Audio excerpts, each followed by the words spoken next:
Assalamualaikum warahmatullahi wabarakatuh. Kembali dengan saya Pak Mumun di channel Santrekona, menyambut haul Gus Dur. Kami tim dari Santrekona akan membacakan cerita-cerita yang terkait dengan kehidupan Gus Dur selama hidup.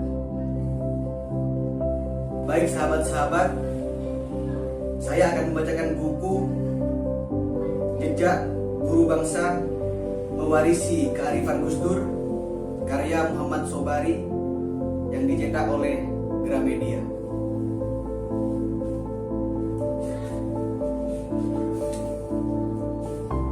Langsung saja, Kiai Hudori dan sikap terserah Gus Dur saja. Gus Dur muncul di pesantren Tegalrejo, Magelang dengan 2 koper besar berisi buku-buku yang seperti disebut tadi, disebut barat dan disebut kiri. Dunia pesantren tak merekomendasikan buku-buku tersebut karena dianggap berbahaya, kecuali buat santri yang bernama Gus Dur. Untuk dia apa saja boleh. Apalagi kerendahan hati Kiai Hudori memang menempatkan dirinya sekedar sebagai penjaga pesantren itu, meskipun beliaulah yang memilikinya. Ini pesantren Kiai Hadratus Syekh Kiai Hashim. Saya hanya menjaganya, kata beliau. Beliau dulu memang nyantri pada Kiai Hashim di pesantren Tebu Ireng. Maka ketika cucu gurunya tiba di sini untuk menyantri kepadanya, sikapnya bukan seperti sikap menerima santri lain yang baru datang. Gus Dur dianggapnya pulang ke pesantren kakeknya sendiri, dan sebagai orang yang berada di wilayah kekuasaan kakeknya sendiri, Gus Dur dihalalkan melakukan apa saja.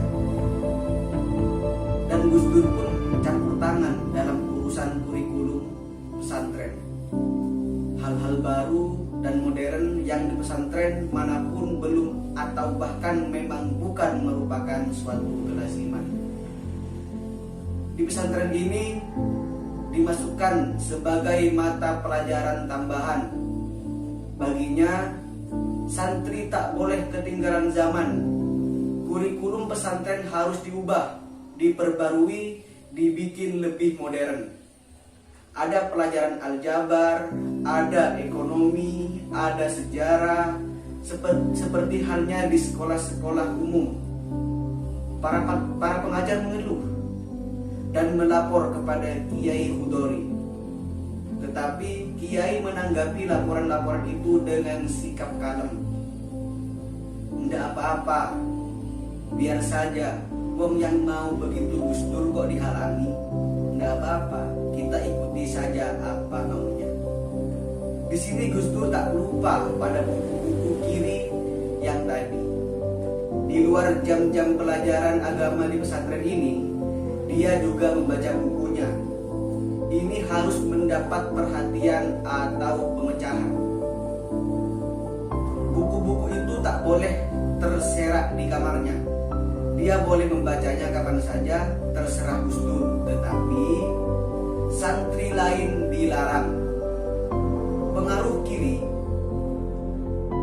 tak boleh merasuki pemikiran dan kesadaran para santri. Maka Kiai Hudori pun menyediakan lemari khusus agar Gus Dur bisa menyimpan buku-bukunya itu dengan baik dan tak menarik perhatian santri lain. Lemari ditaruh di kamar Kiai dan kuncinya diserahkan kepada Gus Dur. Dia merdeka untuk tiap saat wirawiri mengambil bukunya di kamar ini. Gus Dur sendiri merasakan bukan hanya perlakuan khusus kepadanya, melainkan juga kearifan sikap Kiai. Dia menyimpan dalam kesan ini sebagai kekayaan batiniah yang tak pernah hilang. Inilah cara Kiai Hudori melokalisasi kemungkinan pengaruh buruk dari buku-buku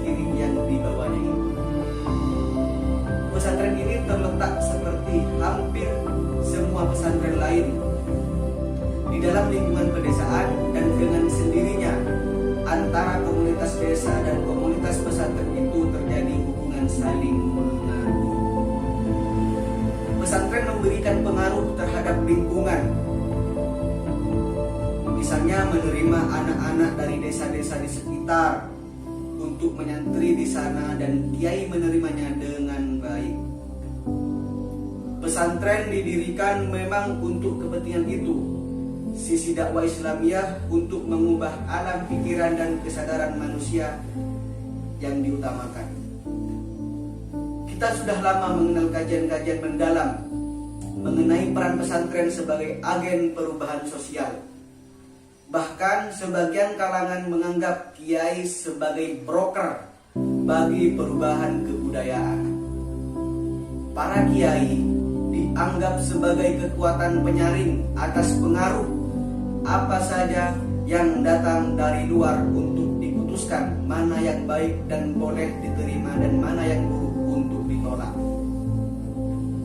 Kenyataannya, terutama dewasa ini tentu saja tak persis seperti itu. Bagaimana kiai menjadi penyaring atas pengaruh pemerintah yang secara langsung memiliki jaringan birokrasi yang kuat sekali sampai tingkat desa.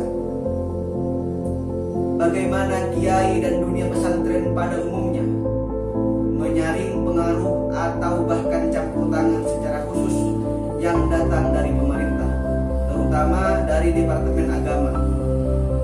Bagaimana pengaruh luar yang disiarkan lewat media baik cetak maupun elektronik disaring.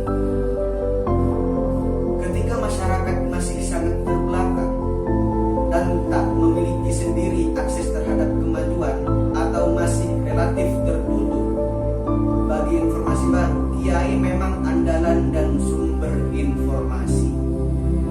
Apalagi bila urusannya menyangkut perkara agama yang memang merupakan dunianya.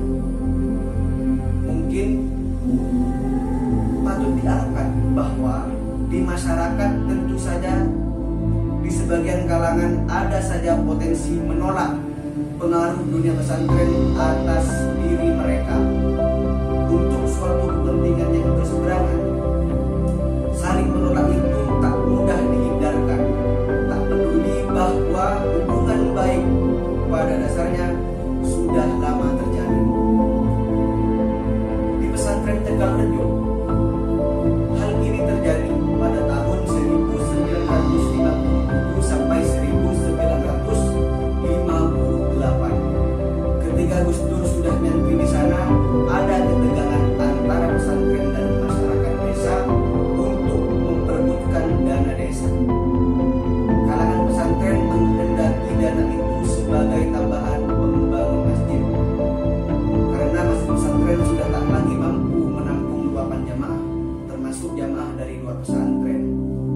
Sebaliknya, kelompok kesenian reog di desa itu menginginkan dana tersebut untuk membeli gamelan demi kemajuan kesenian desa. Keduanya penting, tetapi menurut cara pandang masing-masing, yang satu lebih penting daripada yang lain. Terjadilah konflik dan muncul sikap sama-sama tak mau mengalah.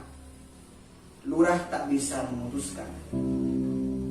Maka persoalan ini pun dibawa kepada Kiai Hudori. Mereka yang mewakili kepentingan pesantren untuk membangun masjid menyampaikan bahwa kebutuhan pesantren lebih mendesak, sedangkan orang-orang dari kelompok kesenian reog itu pun tak mau dianggap kurang penting. Dengan cara Kiai dan berkat sikap bijak yang sudah merupakan bagian dari ciri kepribadiannya, Kiai Hudori memutuskan dengan sikap tanpa beban bahwa kebutuhan kelompok seni reog lebih diutamakan. Tentu saja wajah mereka yang mewakili kelompok kesenian itu bersinar cerah. Sebaliknya, wakil kalangan pesantren merasa kecewa. Maka ketika pertemuan selesai dan kelompok yang mewakili kepentingan kesenian reog sudah meninggalkan rumah Kiai, wakil kalangan pesantren meminta penjelasan. Kenapa kiai malah mengutamakan kebutuhan orang lain, bukan kebutuhan kita sendiri? Kesenian itu juga kebutuhan kita. Kalau sudah makin maju, kita undang mereka di pesantren. Kata Kiai Tenang, para santri tak memahami jalan pikiran itu. Mereka masih berkukuh memandang kebutuhan masjid lebih penting. Betul, kebutuhan masjid sangat penting. Dan kau kira saya tak mengetahuinya? Sudah lama saya memikirkan dengan serius kebutuhan mendesak kita itu. Tapi kita harus ingat apa tujuan kita membuat pesantren. Maaf Yai, pasti mengembangkan agama bukan, kata salah seorang santri. Betul, kalau agama sudah maju untuk apa? Kita tingkatkan lagi supaya lebih maju dan lebih berkembang. Betul, jawab Kiai lagi. Dan kalau kita sudah makin maju dan berkembang, apa sumbangan kita bagi desa, bagi warga desa seluruhnya, dan bagi hidup pada umumnya? Para santri saling memandang. Dia dan Kiai Hudori mengambil alih sikap diam itu dengan mengatakan, kita harus bisa membuat desa kita ini aman. Kalau mereka marah karena kebutuhan mereka mengembangkan kesenian kita kalahkan, lalu mereka membuat keributan, kita menjadi tidak aman. Padahal kita harus membuat keadaan tetap aman. Ngerti? Para santri menundukkan kepala hingga posisinya tampak seperti orang-orang yang sedang berdoa. Utamakan keamanan desa. Dan jika keadaan sudah aman, tunggu saja. Tak lama lagi, ibaratnya masjid akan bisa tumbuh sendiri. Para santri kaget mendengar ungkapan menarik tentang masjid yang akan tumbuh sendiri itu. Tentu saja mereka tak berani membantah. Ini bukan semata-mata karena dengan sendirinya mereka kalah di bawah dan kalah berkuasa dibanding kiai, melainkan karena dua hal. Satu, paham akan penjelasan kiai, dan dua, berharap dan menanti dengan sikap tak sabar kapan ungkapan menarik bahwa masjid akan tumbuh sendiri itu menjadi kenyataan. Gus Dur tidak menjadi anggota tim yang mewakili kepentingan pesantren tersebut, tetapi dia tahu ada persoalan itu. Dia pun mendengar tanggapan kiai yang begitu bijaksana mengutamakan kebutuhan kelompok kesenian tadi. Dan betul, sesudah kelompok kesenian rock itu memiliki seperangkat gamelan, mereka pun benar-benar menjadi lebih maju dan berkembang. Orang-orang kesenian itu sangat berterima kasih kepada pesantren yang mau mengalah untuk kepentingan kesenian. Mereka menghormati sikap Kiai Hudori dan diam-diam merasa beruntung. Maka tiap kali pesantren mengundang mereka, di pesantren mereka selalu taat memenuhi undangan itu. Inilah pesantren, dunia agama yang memelihara dengan baik kemurnian rohani, yang tak menolak kesenian yang oleh sebagian kelompok dianggap haram. Wayang kulit pun dipertunjukkan di pesantren atas perkenan kiai untuk membuka wawasan para santri lebih luas lagi.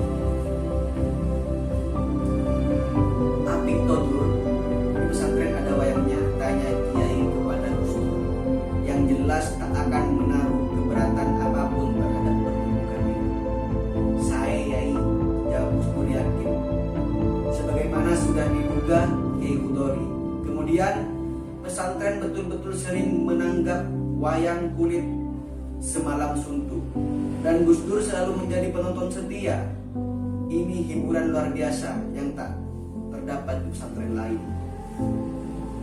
Di kemudian hari, ketika sudah menjadi tokoh panutan sesuai dengan sebutan media, guru bangsa, dia masih selalu mengenang pesantren Tegal Rejo dan Kiai Hudori sebagai pesantren dan kiai yang mengenang, bikin kangen. Jendela dunia saya terbuka lebar di sana.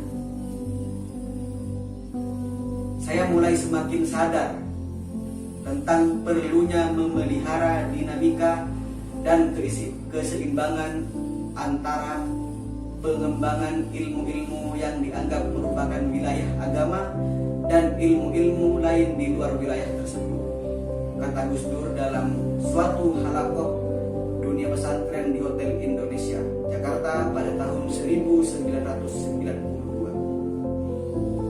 Mengesankan sekali ya Gus, komentar seorang peserta ketika istirahat makan siang. Saat itu Gus Dur dikelilingi wartawan dan orang dari berbagai latar belakang yang bisa merasakan langsung berdekatan dan berbicara dengannya.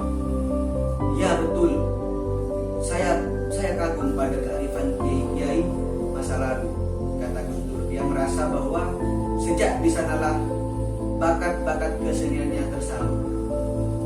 Argumen-argumen kebudayaan yang begitu enak dan tanpa beban-beban diserap dengan baik dari Kiai Hudori. Dia ingat Kiai Maksum dari Krapyak yang mengirimnya ke sana. Kiai tahu di mana atau kepada siapa Gus Dur harus belajar lebih lanjut.